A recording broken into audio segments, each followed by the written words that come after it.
Well, good morning, everybody, and welcome back. It's actually afternoon, I believe, for our special guest today. You are in South Africa, right? Yes, I am. Okay, perfect. So today we have with us Antoinette McInnes, and she is a podcaster and a newly aspiring coach and very far and almost finished with her book. She's also offering her first online masterclass on fear as an obstacle to healing at the end of October. So I'm going to let her tell you all about that. And that's a lot about what we're going to be talking about actually today. So it's going to be followed by an online workshop. It's going to have teaching tools and skills to navigate and process fear. And let's just jump right in, Antoinette, and let's just talk about fear. So tell us a little bit about your story and kind of how you got started. I don't want to say in this fear journey, but on this journey to really looking at fear and what it can do to you and for you. So welcome. Thank you. Thank you, Tammy. And it's a good place to dive in, actually. My trauma, let me start actually, let me start when I was 56, which is 7 years ago. I was diagnosed with a very hectic cancer, stage 4 non-Hodgkin's lymphoma, which was galloping. And the reason I'm starting there is because I never knew until I got cancer how much unconscious stuff I was harboring, how much unprocessed emotion there was sitting inside of me, how much fear I really had. Anyway, I'll go a little bit more into that. So, cancer really came to me as a gift, inadvertent, backhanded gift, because I got cancer on an exceptionally healthy lifestyle. So, it's the last thing I expected. I was a healthy eater. I exercised, I meditated, I did lots of mindful processes. So I had to dig deep, and somebody brought me a book on psychoneuroimmunology, which is a relatively recent medical science. I don't know if you've spoken about that, that ties together, looks at health and healing from saying that you cannot heal and you can get sick if you don't look and integrate and work with the mental, emotional, the way you live, past trauma, suppressed feelings. There's so many aspects. How do you live every day? What kind of relationships are you in? And this medical science has now started proving what's been around for a while, but it's becoming more mainstream. How this can seriously make us sick, and how it can also, therefore, be where our healing lies. And in that book, there was a shadow questionnaire. So I was pretty sure when I read that book that my cancer had been triggered by that kind of stuff. But I had no idea until then at 56 how much stuff I had because it was all unconscious. Okay. So Right. there was a shadow questionnaire in that book, and the shadow questionnaire showed me something within myself that was so hidden and unconscious. When I first read it, I was, that's not me, that's not possible. But I was really sick and the stakes were high. So I spent a couple of weeks contemplating it. And yeah, it was true. And that was it's never good enough shadow. It's like a dissatisfaction shadow, and it's based on abandonment. And in the shadow questionnaire, in this amazing applied psychoneuroimmunology book, they also looked at the childhood conditions that could cause this kind of shadow and how the coping mechanisms played out.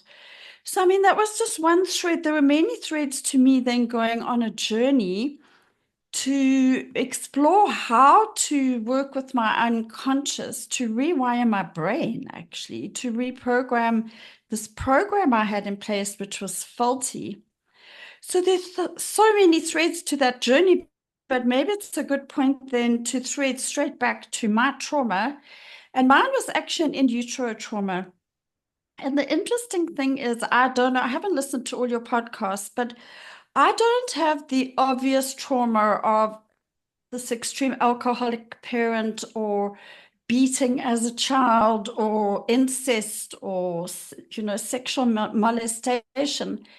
But my mother tried to abort me in her womb with a knitting needle. And I completely understand why my mother tried to do that. She was barely 17. She was exceptionally traumatized. So there's no judgment on my mother. Um, but I only found out much, much later, actually, through Gabor Mate's work and Dr. Nicole Lapera, that kind of in utero wound really causes exceptional damage. And people would say to me over and over again, but many people have abortions, and I did myself, actually. So I have no judgment on my mother. It's just that mine was successful. My mother was not successful. So I was born. But Gabor Mate explained the absolute extreme effect that has on a person as an adult. And interestingly, I ended up 5 years into my post-cancer mental and spiritual and psychological healing journey. I did a 5 gram hero's dose of psilocybin, which is something I said I'd never do. But psilocybin, I don't know if you know, but it unlocks that part of the brain which freezes to stop us from experiencing trauma that's too traumatic. So I re-experienced being in my mother's womb when she was trying to kill me. And I actually don't know how I survived because it was so terrifying. The terror was so huge. I felt like I was going to have a heart attack and I couldn't breathe. I was hyperventilating and I've never experienced darkness, fear. It felt so extreme for me. So I got to re-experience what that was like. So of course, that's where the huge abandonment wound started. And then my mom, we never really got beaten badly or we were always fed and clothed.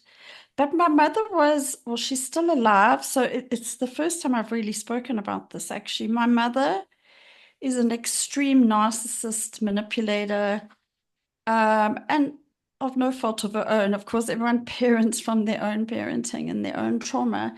But she manipulated the heck out of us by her own admission when she was older. She used to be, I had to be her mother, and that created another. So all this in utero trauma got compacted with it was emotional neglect, not physical. But Right. she would hit me if I cried. I was never allowed to express an emotion. She was jealous of me. I had to be her mother. She used to sit me in the car and drive me around Johannesburg where we lived and say she's going to kill herself with me in the car because my father's so terrible. She expected me to solve all the family's problems. I was the eldest of 4 children. I mean, I can go on, but I think you get the drift. I get So the I picture. never Yeah. had get the picture. So I never had obvious trauma like being locked in a cupboard or anything, I never knew that I had any coping mechanisms. I never knew I had limiting beliefs. I never knew I had raging anxiety. I never knew I had anger that was as big as the world. And the reason for that is because I ended up being what I call a very functional dysfunctional. So, unfortunately, I think it's a big unfortunate because often people don't see people like me as having mental illness or having any problems because I was a very high achiever. I succeeded. I overeducated myself right to the point of getting an MBA. I had a very successful business. I traveled the world. I had lots of friends. I was on every spiritual path.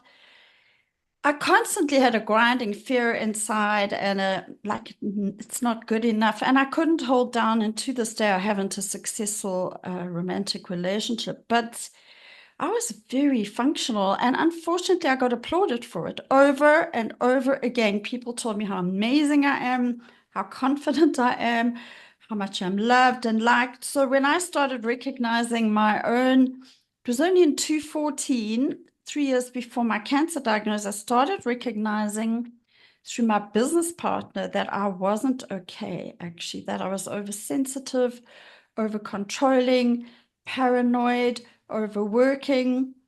So I'm so glad you interviewed someone actually about the impact that past trauma has on our careers because, geez, I was successful, but at a very, very high price. Well, And because and this woman, I don't want to interrupt sorry, you, but I'm going to just tell you, going back to even the beginning of your story, and you keep saying I wasn't traumatized. You most certainly were. Even with, I mean, I'm trying to picture, and I can picture that with my mother in the car driving around saying she wanted to kill herself because of how bad things were. And I was in that exact same situation. That one act alone is enough to throw you into turmoil. So, you know, give Mm. yourself some grace in the fact that you absolutely had every reason. And I can't even imagine. I'm still spinning my head around this reliving experience of having been in the womb, everything that you would have taken from that. I mean, you obviously, everything went into your subconscious from that, every fear, every feeling of not being wanted, every feeling. I mean, you were literally trying to be murdered by your one person that is supposed to unconditionally love you. So all of Mm. that, once that open, there's no way that all of those things didn't get buried. And I'm just for the people out there listening, this story, when she says, I didn't know and I didn't understand, that is how I think a lot of people are doing and walking around. And those are the people that I attract because you were high achieving. You probably became a perfectionist. You nothing was ever good enough, so you Mhm. worked harder than everybody else. So yes, you're being told all of these great things. I've had multimillionaires come to me and just go, I just don't know what's wrong. And that's where you were at. Yes, that's it. Yes. And those That's are the it. Yes. people that the work that you do and what you have to offer is amazing. So go on. Well, Tammy, I want to thank you for doing this podcast and being the person that can work with people like that, because I work more with people and the person I podcast with people who are sick, because I'll get to how I got sick from this. But yes, I was an absolute over controlling perfectionist and in everything. So, I mean, one of the things was food. I was an absolute anal healthy eater. It had to be vegan, vegetarian. Oh my goodness. So you think you're doing all the right things, but that absolutism, I realized from Anita Majani's amazing book called Dying to Be Me, and Bruce Lipton talks about absolutism causing cancer. And a Mhm. very interesting thread to my story. I'd like to maybe bring in here because one of the reasons I didn't know I wasn't okay and why I keep on saying my trauma wasn't really that big is because I bought into, because I was seeking, I went all over the world seeking meaning and purpose and spirituality and self-help. I was desperate, but I kept on buying into and getting caught up in the spiritual and self-help bypassing. And when I look back, that actually was as dangerous for me as many of the other things that happened, because what it did was when even psychologists, before my first, I went to an adult child coach. That's when I really started getting proper help. But before that, I'd go to psychologists who would say, we're not going back to your past. We've got to focus on the present. And I desperately needed to go back to my past, obviously. And then I got caught up in self-help and spirituality, which was all about gratitude and being happy and not feeling negative, being zen, gratitude journaling, meditation. And I'm not saying any of that is wrong. It all has its place, but it doesn't work on the primitive brain, as you know, where the trauma is stored. So it cannot ever help rewire your brain. And what it did for me is it made me worse and worse because I would talk about my past a bit to people because I was always in the spiritual world, and some of my friends are quite well-known spiritual teachers and leaders. And I talk about my trauma, and they'd go, "Stop being stuck in your story. Why do you keep on going back to the past?" And I mean, thank goodness, by the grace of God, I got cancer. I don't know if you want to interject now because this, I think this is a very, and you know, all the things I'm saying today on this podcast, Tammy, I've been too scared to say it, to be honest. I didn't want to hurt my mother, my family. I didn't want to hurt my spiritual friends and be judged, but it's time for things to be said, you know. Well, and I say that too. You have to incorporate the body, the mind, and the spirit, but the body is in there, but you can't just fix one. So yes, all the meditation, all the spiritual, all the being in the present, that all is amazing. And I do all of that work too.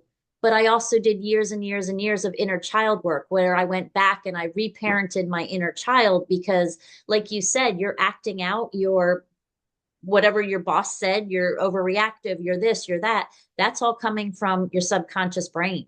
That is not coming from the present, it's coming from the past. So you're right. You have to at some point. I don't believe in, like in my situation, I don't have, like, I didn't have to go back and relive every traumatic moment. I just had to rewire my thoughts about those moments. But I did have to go back and understand and accept that they happened and understand the emotions and give them new emotions and new meaning and new feeling. But I absolutely had to go back and deal with them and rewire all of my thoughts behind them. Absolutely. Or I never would have gotten where I am today. Yeah, it's not about being stuck in that trauma or stuck in the story, but it's absolutely imperative to know how it informed the unconscious and how that then runs our show. Mm-hmm. But so go Because back and in our talk about, and it's, I think the title of our episode is going to be Cancer Was My Gift. Like, because I mean, you did, that is what catapulted you into this other set of learning. So talk about that some more. um, yeah, I was very shocked when I got cancer, and quite frankly, I was really angry because, and it was in the beginning, it was a why me, I've done everything not to get this. But I mean, in hindsight, it was just waiting to happen. I'd already had fibromyalgia. I had thyroid issues always since I was 30 odd years now. I had fibromyalgia. I've had arthritis. So, I mean, but I didn't know what I knew post-cancer. But in hindsight, because these things can take a long time to manifest. So I don't ever take things lying down. Maybe, I don't know, maybe that's one of the positive outcomes of having to be that kind of child is I've always thought there's meaning in suffering. I never take things for granted and I don't take things lying down. So when I got cancer, I'm like, I started praying, to be honest, and handing it over to the higher power because I really didn't know how to heal myself, but I knew I had to play a role in it.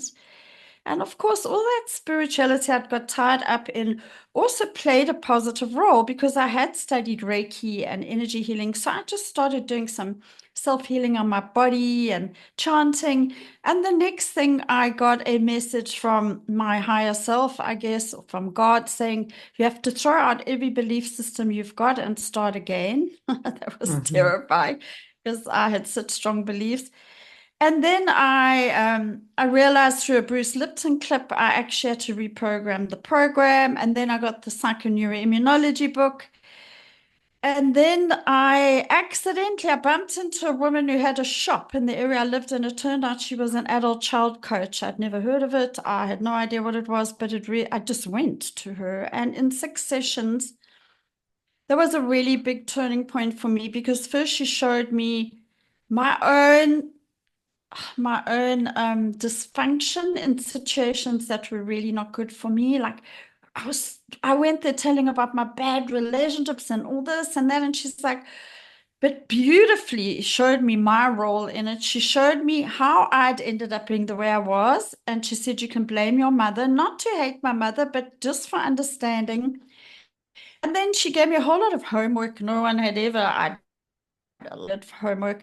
And she started, for me, I suppose she created exceptional self-awareness about how I was really operating and how I was a passive-aggressive, codependent, people-pleasing rescuer. That's what she showed me in 6 sessions. And I was like, oh no, I thought everybody just really liked me. But I mean, I could be anything anyone wanted. I still can if I need to. Anyway, so cancer, I didn't see that in the beginning that it was a gift. I mean, the other interesting thing is I ended up doing chemo. I did a very, very, very brutal drug regime, and I had not done allopathic medicine for 32 years. I hated allopathic medicine, but anyway, it's a long story. But in the end, my intuition and the fact that it was sitting at the top of my spine and it was going to disable me, this cancer, or go to my brain, I ended up doing all these chemical drugs. And the irony is, therein lay a massive gift. Who would have thought? Because chemo made me so sick. I could not work. I couldn't rescue the people. I couldn't rescue the animals. I had to ask for help. I had to receive help. I had to be weak and sick. I had to sleep till 12 o'clock, watch some movies instead of racing around. So it stopped me in my tracks. So that was the gift in that awful. It was a horrific experience, but there was a major gift in that. And then the gift of cancer, if I look back, I knew within 6 months of having it, the gift that it had brought was for me to start doing this unconscious work and to do it really seriously.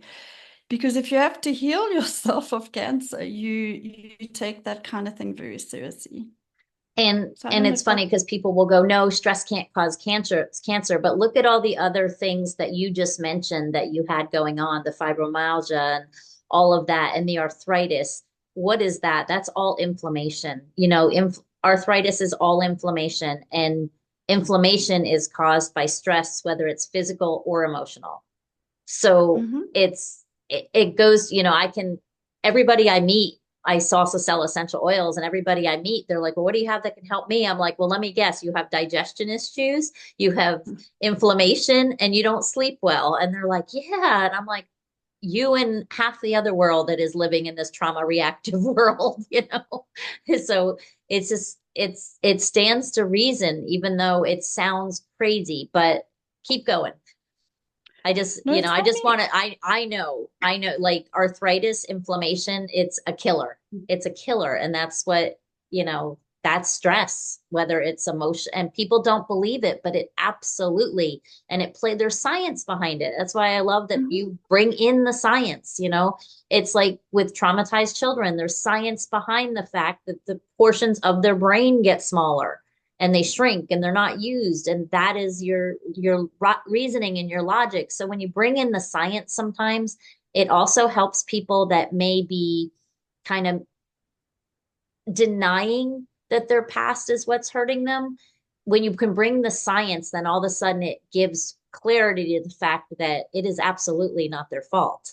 You know what I mean? I love that. Yeah, I mean, none of it's our fault, but it is our responsibility. Amen. So that's the delicate balance here. So this is being very seriously scientifically researched now. I mean, psychoneuroimmunology is a relatively new science, but not that new. It's probably 15 years old now. And I think this has been known for a long time, but there's become this whole bypassing thing out there in the allopathic world, in the psychiatric world, where we just go for quick fixes and we don't look at the fact that most times it has to get hard to get better. And Gabor Mate has written the most amazing book, if your listeners don't know, called When the Body Says No. And in there, he actually talks about hidden stress. And I think it's the hidden stress that's tripping people up. It's the unknown stress. Because we've been socialized and conditioned to bypass the difficult feelings. We've been socialized that we can't draw clear boundaries and state our needs, that we can't speak up for ourselves. And if we've been traumatized like we have, it's a terrifying thing to state your needs or to draw boundaries. But to paraphrase that, he based that book on psychoneuroimmunology, applied psychoneuroimmunology, not feeling your feelings, suppressed anger and unprocessed fear are unequivocally being shown to extremely affect your immune system. So any negative emotions that are suppressed become garbage. So they sit inside your body. So we can't be pushing those emotions down all the time. We need to feel them, but know how to work with them and process them, as you know. So that's what our whole podcast is all about, about the kinds of things that can make you physically sick. And then, because being able to feel your feelings, as you know, and access unconscious stuff and work with low self-esteem or limiting beliefs is not easy work always, it's and so we try and offer some real tools. Me, from my own experience and my formal study of psychoneuroimmunology, but my co-host is a homeopath of 27 years, And she's very skilled in Chinese medicine, Jin Jin Jitsu, and very successfully works with sick people to heal on this level. So our podcast is free. So I'm not trying to sell you anything. I'm just saying if you go there, you'll find a lot of information that could be helpful. Because Mate says that negative thinking, denial, coping mechanisms, like all the ones I had, people pleasing, toughing it out, needing to look good, low self worth, not being able to say no, not drawing boundaries, threatened loss of love. Those things, it could take years. It can take up to 30 years. That's the other thing. It's not like you fall over and you break a leg, but I can tell you right now, mine was brewing my whole life, and it only did the big boom when I was 56. And then also up to the age of 7, abuse, abandonment, not being able to express feelings as a child, to consider others above yourself all the time. You're not allowed to say no as a child, so you don't as an adult. If you're your mother's protector, if you have humiliation, impotence, bottled rage as a child, you're going to be a sick adult. And we're talking about cancer here, diabetes, autoimmune, heart disease. So this is real stuff, Tammy. So thank you for opening it. Yeah, no, I love it, and I love that that's what you do, because so many people, it's like a good example is I was in a summit maybe a year ago, and she wanted me to talk about essential oils for hair loss. And I literally went into trauma and how it's stored, and how when your body is in this fight or flight, you don't do certain things. Your body doesn't have certain processes. When you're in a fight or flight state, your body could care less about growing hair.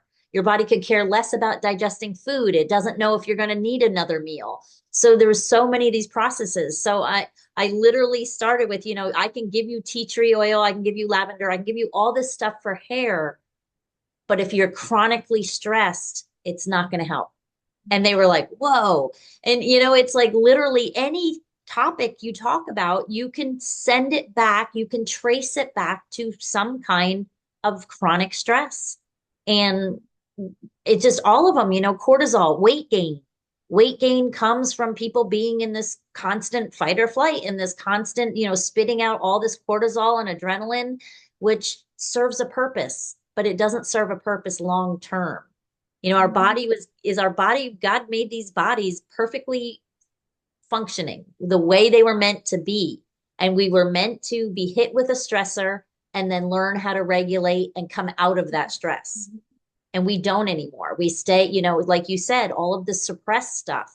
We're not coming out of that stress. We're just adding to it. And I kind of, you use the putting it in your belly. I use the backpack analogy. Every time you have a thought or an idea or an emotion, and you're not allowed to express it, it's like you put it in your backpack and you're like, I'll deal with it later.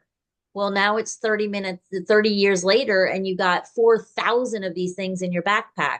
You don't think your back hurts? Well, yeah, you're carrying around 1,000 pounds of garbage. A great analogy. And in fact, we've got an episode, sorry to interrupt you, on fear and how it affects your immune system and therefore your health. So the thing about people who have had trauma in particular, but human beings in general, is that fight and flight response, which produces the cortisol and adrenaline, is in place because in the olden days we had a lion chasing us and we needed it to run fast and to fight the lion.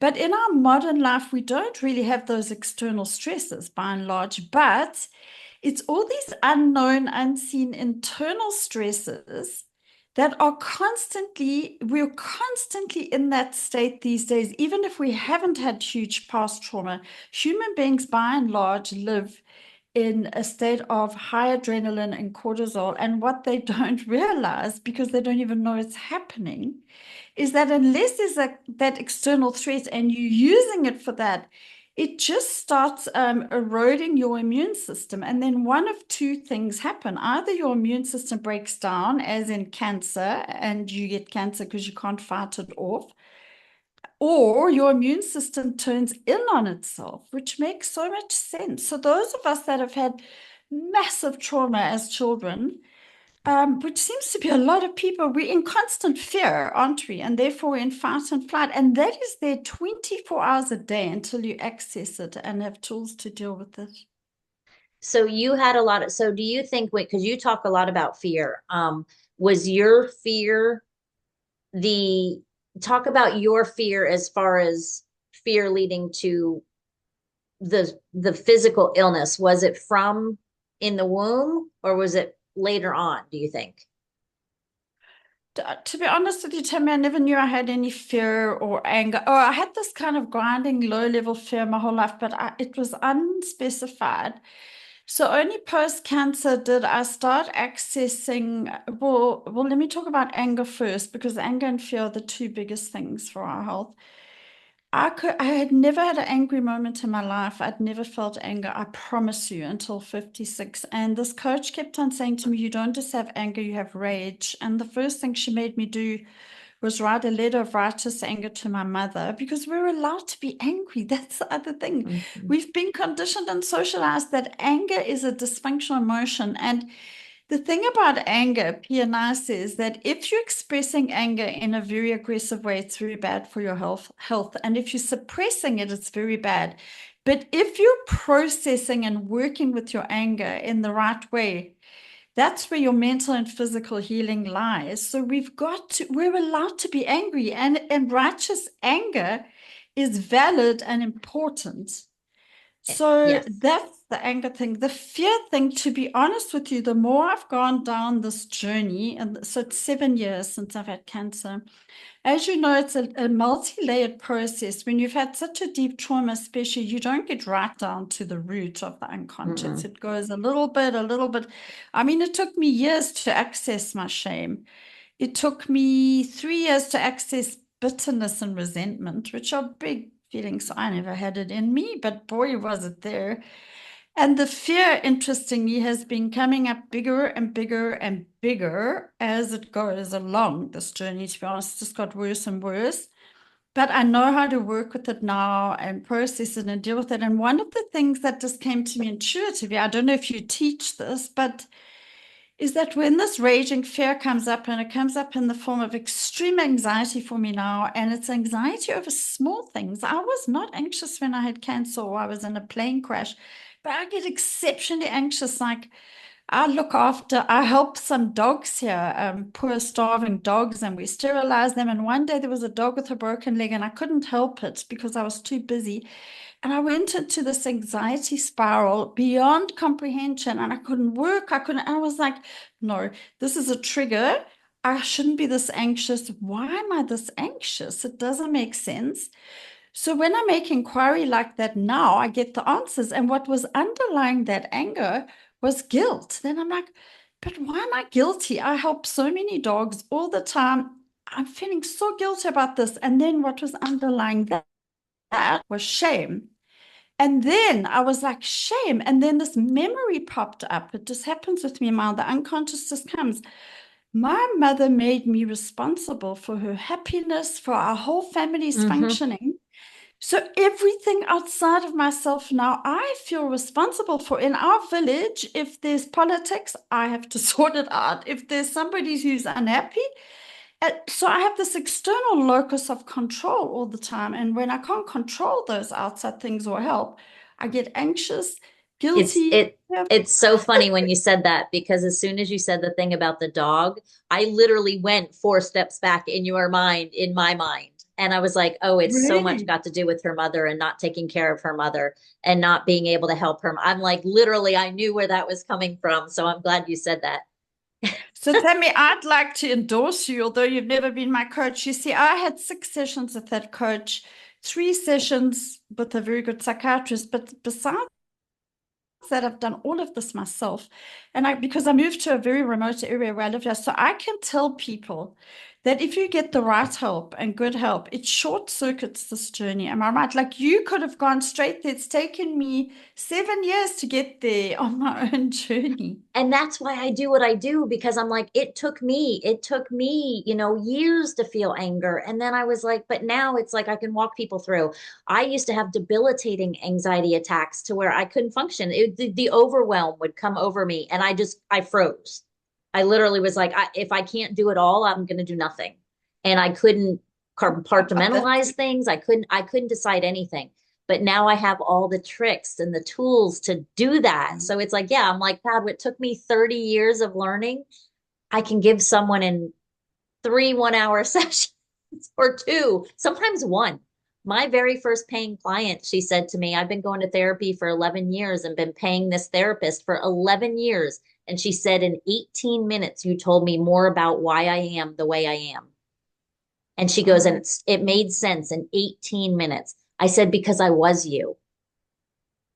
yeah. I was you. And I went through all of the steps. I threw every modality at the wall to see what would stick. And I'm not saying what worked for me necessarily is going to be exactly your path because every path is different. But I know how to navigate those paths. And that is, I think, priceless when somebody understands.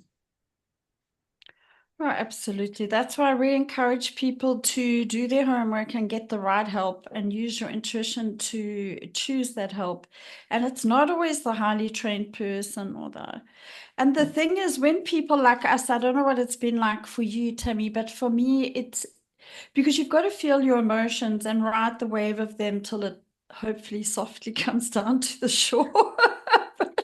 But you can't avoid or resist or deny. But writing them sometimes for me has felt like they're going to kill me, to be honest. And one of the hardest things, so the reason I'm sharing all this, it's hard for me to share that I'm kind of not okay because I've been very good at coming across as okay. But I think that's what really helps people. And that's why I can help people. I'm still dealing.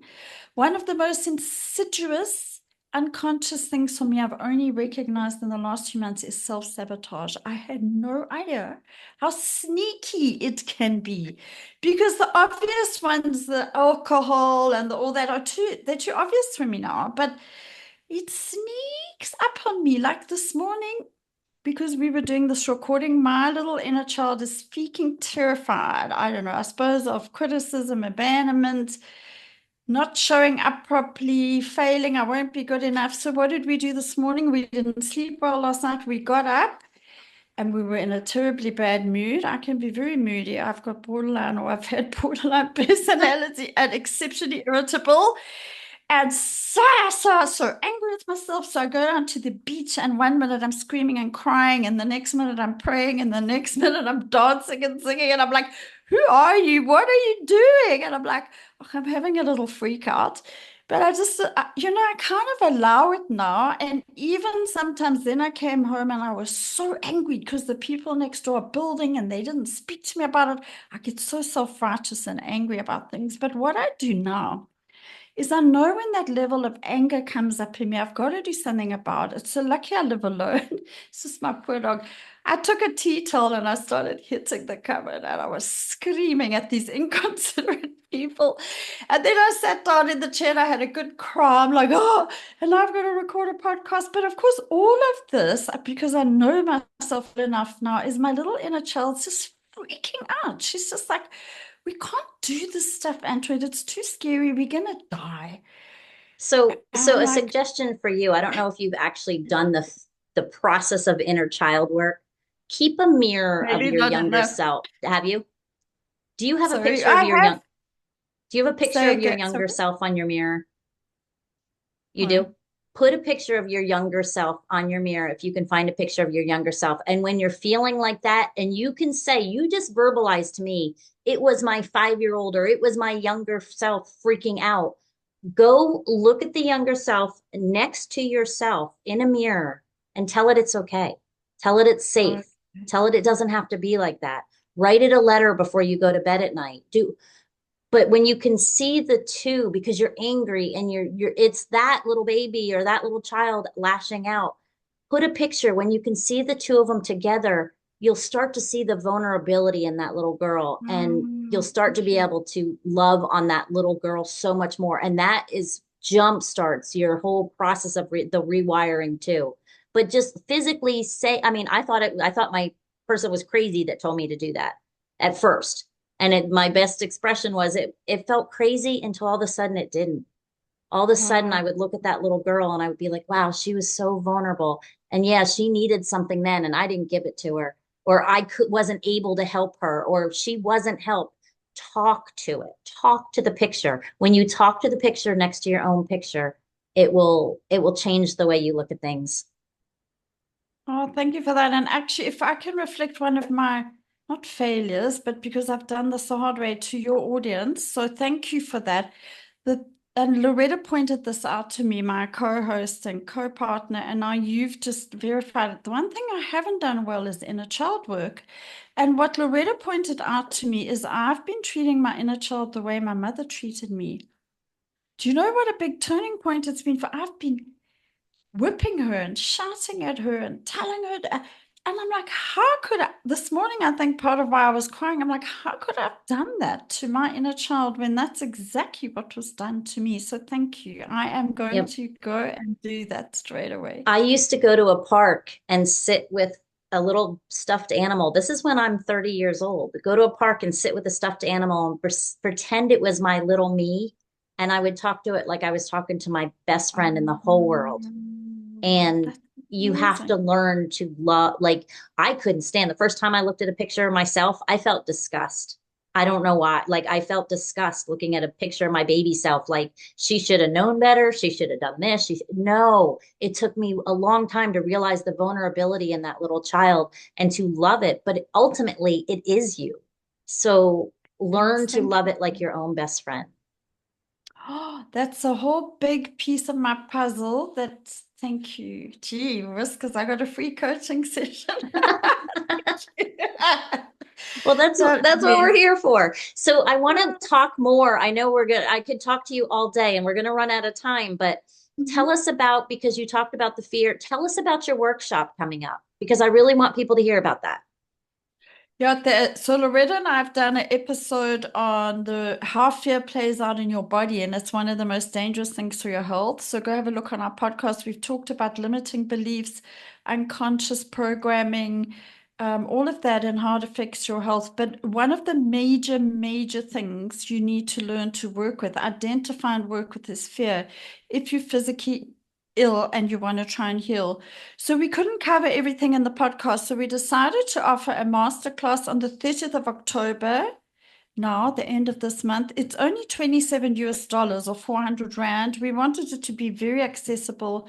And in that, we will go in from a psychoneuroimmunology point of view to look at the different factors in fear and a brief overview of how it plays out. But you can get that on podcast. But mostly, we want to bring to people very, very practical tools of how are you dealing or can you deal with the fear of possibly dying. That's the biggest fear we all have. The fear of really suffering with this illness, the fear that your husband's going to leave you if you have to have your breasts off, or there's so many angles to fear with physical illness, including the potential threat of suffering and dying. So we would just love you to join us for that. I'm definitely And going to if put that in the show notes and I'll have a link directly to it for the people that are listening. Go to the show notes. You can get a free coaching session with me. You can grab her. You can grab Antoinette's class. I'm going to take it. I'm super intrigued. I love it. I think it's so necessary. I don't remember who it was that said, you think when you think love and what's the opposite of hate or love is hate. And it was somebody that was so wise that said, no, the opposite of love is fear. There's only two main big emotions. There's love and there's fear. And And the emphasis, she's thank you, Tammy. So the thing about fear is this false evidence appearing real. It's true, but the link that's missing there is false evidence appearing real is actually this unconscious stuff that's driving us, and also this belief that we really try and avoid fear. I think especially when we get sick and stuff, and we're not Mhm. encouraged to feel it. So we're going to look at fear as face everything and recover because you've only got two choices. You push it away, and if it goes underground, your fear, if you're very sick, it's gonna be very hard for you to help yourself recover. But if you can face everything and recover, you've got a much better chance. We're not promising you cure, but we are going to bring you a lot of tools and ability to deal with the fear. And then if things get worse, how do you deal with that? Because at the very worst, we can die, which we're all gonna, and then best we die well. Sorry, that might sound quite callous, but yeah, I think it might be quite beneficial. Well, it's funny that you say that because I've said to people when they're having like they're telling me they're having these anxiety attacks, and I'm like, listen, anxiety is all based about your fear, how you're acting and what you're afraid of because of stuff that happened in the past, or you're catastrophizing about the stuff that could possibly happen in the future. And it's not going to, whatever you're going through right now is not going to kill you until it does. And then, right? So Yeah, you literally yeah. have to get through this emotion for 90 seconds. 90 seconds will change your emotion will change if you try to change it. So you just have to feel it for 90 seconds. And even though it might feel like it's going to kill you, it's not. So you just and people are like, I've had people set a stopwatch on their phone when they start having an anxiety attack and just go with 90 seconds. And for 90 seconds, they just go, I'm safe. This is cool. I can get through this. I got this. I'm safe. This is cool. I can get through this. I got this for 90 seconds. And then after 90 seconds, they're like, wow, I did this. Yeah, it's incredible. And you come out the other side like I did this morning. It's so peaceful and you feel so relieved, actually. Um, we're going to focus this one specifically on people who are sick, but we can do one also for, I mean, fear is just such a general thing and anxiety. But to be able to face the potential of to deeply dive into your illness and the potential limitations it may or may not cause. And we go into, for example, the worst case scenario and over again until you learn what would you actually do in that worst case scenario. And at the end of the day, it's not usually as bad as you think. And if you look at like the Radical Remission podcast, I don't know if you know about it or your listeners. I mean, there are stories, I've spoken on that podcast as well. There are incredible stories there of people that have cured themselves of the incurable, absolutely incurable. And a lot of it is the psychological, mental, spiritual, emotional stuff. So what we think might kill us might not, actually. Well, it's kind It's of the like me what when people if. are like, Here is yeah, people are so like, stop. So many people are so conscious and so, this and that. And I'm like, I'm going to live the way I want to live because I could get hit by a bus tomorrow. So, like, the things that I'm drink afraid your of killing wine. me are probably not going to be the things that are going to get me. So, I have to tell you something funny. Some people might be cross with me. Before cancer, I was almost a vegan, organic, coffee once a week. And then people asked me, did you change your diet? So I'm like, yes, I started eating meat and drinking wine. But I mean, it's like, I'm not advocating people should eat meat and drink wine, but I was just too anal. You've just got to relax and have some balance and have some fun mainly. I met a lady at a restaurant about 2 months ago that was celebrating her 102nd birthday. And I said to her, Wow. how did you live to be 102? Like, what was your secret? She said, I had a glass of red wine every night. So there you go. The She goes, problem and with me is and while I was drinking that glass of wine, every single bad thing I thought during the day went into that glass of wine and oh, out, and I peed it out. I was like, wow, that was that's a lot of wisdom there. that is so cool. The problem with me is I can't always stop at one. I'm a bit of- Well, then maybe that's a different episode. that's that's a But different no, I'm just story. kidding. Yeah, yeah. So this has been super fun, and I'm going to find out more about you. I'm going to actually ask you if maybe after your show, if you would like to come back on. I want to watch your master class. I want to see your master class, and then I want to gather questions for you and maybe have you back on if that's okay. I'd love to. Thank you, Tammy. I love what you're doing. Thank you. I've listened to about 5 of your episodes. Bless you for doing this. It's so Oh, needed. no problem. But before you leave people, what is the best place for them to find you if they want to talk to I you? think the best thing is to either go on our podcast. It's called The Missing Link in Your Healing. So Okay. it's easy. It's on Spotify, Apple, and YouTube. The Missing Link in Your Healing. And all our contact details are underneath. Otherwise, my email address is Antoinette at lightwithin.co.za. It's a bit And long, I'll but put maybe you I'll could put put. all of that in the show notes. So don't worry about, the spellings and stuff. All of your links will be in the show notes. So Thank you. Thank you, Tammy. you're very welcome. And then one last thing, and I asked every guest before they leave, if you could leave the listeners with one piece of advice, some words of wisdom, or just a final thought, what would it be? cultivate self-awareness, but make sure it's compassionate self-awareness and know it's okay to not be okay. And sometimes it gets harder before it gets better. Amen. I couldn't have said that any better Amen. myself. That was very Yo, concise and very, you didn't ramble. Most people go on for like 3 minutes, but no, that was perfect. Absolutely perfect. So thanks again so much for coming on. thank you. It's been an absolute honor and a privilege. And the more I do this, the less scared I'll be. So hopefully I won't have to have little hissy fits in the kitchen Next beforehand. time you won't No, have to I'm go going to do back your down. inner. Yeah, What next I'll time. do is next time we record, I'll tell you how your inner child healing's gone for me. Okay, that'll also be some validation, I'm sure, for you. Oh, yes. And next time you probably won't have to go down to the beach and scream and cry and yell. You'll just get on the podcast like, whoops, just another conversation with Tammy. This is easy. Got this.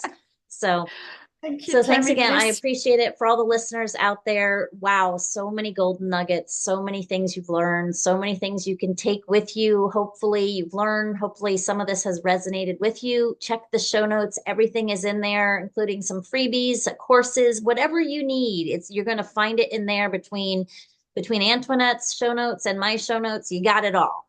So, you. well, I just have a great week, guys, and I will see you soon and talk to you later. Bye.